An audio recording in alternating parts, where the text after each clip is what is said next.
શિરોમણી ગુરુદ્વારા પ્રબંધક કમિટીએ પંજાબના મુખ્યમંત્રી ભગવંત માનને કંગના રનૌતની ફિલ્મ ઇમરજન્સીની રાજ્યમાં રિલીઝ પર પ્રતિબંધ મૂકવા વિનંતી કરી। જણાવી દઉં કે એસજીપીસીનો દાવો છે કે ફિલ્મ શીખોના ઇતિહાસને ખોટી રીતે રજૂ કરે છે અને સમુદાયની છબીને કલંકિત કરે છે।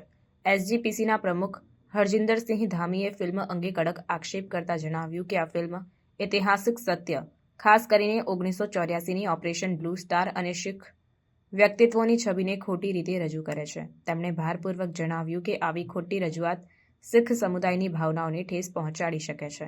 એસજીપીસીએ આ ચિંતાઓને ધ્યાનમાં રાખીને અમુક પગલાં લીધા છે, જેમાં મુખ્યમંત્રી ભગવંત માનને પત્ર મોકલીને પંજાબમાં ફિલ્મના પ્રદર્શન પર તાત્કાલિક પ્રતિબંધ મૂકવાની વિનંતી કરી છે। એસજીપીસીએ ફિલ્મ નિર્માતાઓને કાનૂની નોટિસ મોકલી છે, જેમાં શીખ સમુદાયને આઘાત પહોંચાડતા સામગ્રીને દૂર કરવાની માંગ કરી છે। પંજાબના વિવિધ ભાગોમાં જેમ કે અમૃતસર અને જલંધરમાં સિનેમા હોલની બહાર ફિલ્મના પ્રદર્શનનો વિરોધ કરવા પ્રદર્શનનું આયોજન કરવામાં આવ્યું।